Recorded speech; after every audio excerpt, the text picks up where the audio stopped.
This is a Bhekisisa podcast.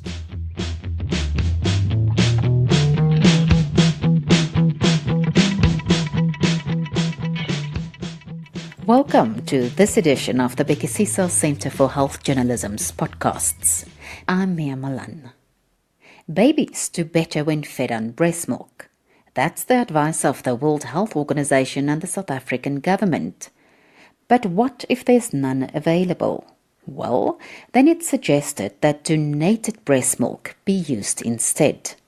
Our reporter Gavin Fisher has been finding out what makes breast milk such an important substance and hearing the stories of those it has helped at a centre in Durban.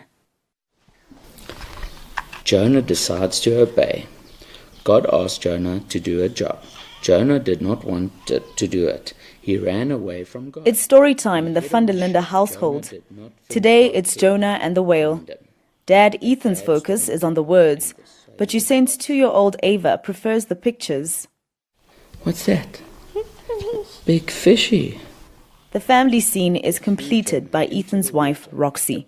She smiles encouragingly, and Ava's twin brother, Ellie, looks on silently. He buries his head in his dad's shirt. Ethan and Roxy live in Krugersdorp, near Johannesburg. They're in the process of adopting the twins, who they first met at the Ithemba Lethu Centre in Durban.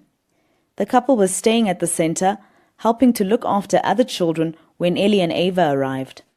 We were told a couple of weeks prior that they were coming and they were still in hospital, malnourished. And when they arrived, they were these tiny little tots. They were weighing in at like 3 kgs at the age of 4 months, almost like newborn babies.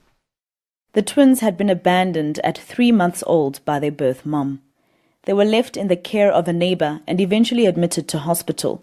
As Roxy explains, they showed little signs of improvement until one thing changed their lives. So as soon as they arrived, we put them on the donor milk, and within a month they had doubled in weight. Because Ela was very sickly, he stayed on it for a little bit longer. He's now so chubby and healthy. No problems now, yeah.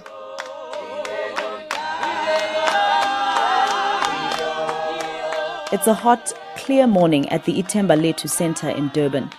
In the dappled light of overhanging trees, the centre's staff and live-in parents sit in a circle, their voices joined in praise. Everyone's lost in the song, except the children who squirm on their laps. While the impact breast milk had on Ellie and Ava is impressive, it is very much the norm at the centre, who feed it to all the babies that stay there. The new study, published in the International Breastfeeding Journal, presented the cases of 7 of these children, including Ellie. The study was led by lactation consultant and researcher Penny Reimers, who herself ran the milk bank for 10 years.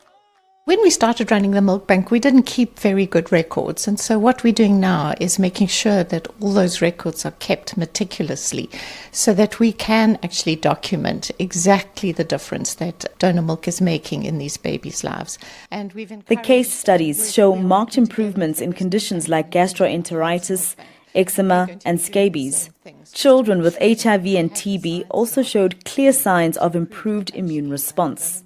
Penny says this matches with the well-documented healing powers of human breast milk over formula replacement milk. Breast milk is actually a living substance that has immune properties in. And of course, with these HIV babies, that's critical. In fact, it's so important that the World Health Organization has actually recommended that HIV-positive moms who now are on medication breastfeed their own babies because those babies do so much better on breast milk than they do on formula. The study isn't perfect. Its scientific significance is limited by the fact that meticulous records were not always available. This means much of the information found in the cases was based on observations of staff at the centre and the growth charts, which make it difficult to prove cause and effect. But the study does offer some unique insight. As few babies are fed on donor milk beyond the newborn stage, access to case studies of infants and toddlers is rare. So, Ithemba Lethu offers a real opportunity to better understand the impact it has on them. We have noticed the remarkable difference that breast milk makes. Jewel Gibson runs the donation bank at Ithembaletu. She says when the centre started almost 20 years ago, it was just a children's home, as they didn't fully understand the power of breast milk. That was until the founder, renowned health scientist Anna Kutsidis, took a chance. There was one particular baby who constantly had diarrhea, who was covered in eczema, and Anna had a friend who had just had a baby, and she asked the friend, please, we just want to see how this is going to help this baby. And within days, this baby's life was completely turned upside down. I should say right side up.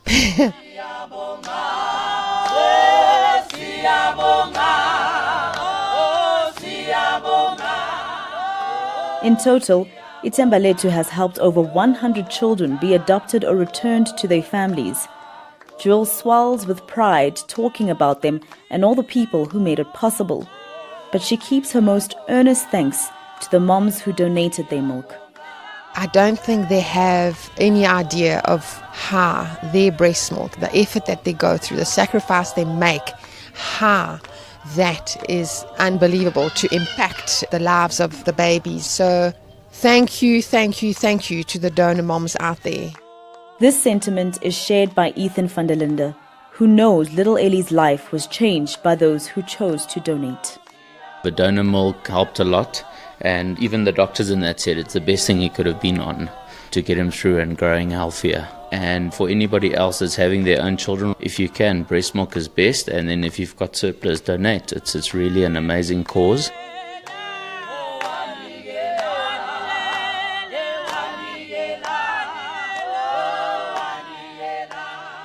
The beautiful singing of the staff at Ithembaletu in Durban, ending that report voiced by Masego Raglaga. The interviews and scripts were done by Gavin Fisher, and Darren Taylor handled the sound editing and mixing. The full study in this report was published in the International Breastfeeding Journal and is available on their website. A big thank you for listening to this Bhekisisa podcast. We regularly upload new podcasts and interviews on SoundCloud, so if you're not following us, now's a great time to do so. Our account name is Bhekisisa, Centre for Health Journalism. You can also follow us on Twitter on @Bhekisisa_MG. Until next time, it's goodbye from me, Mia Malan.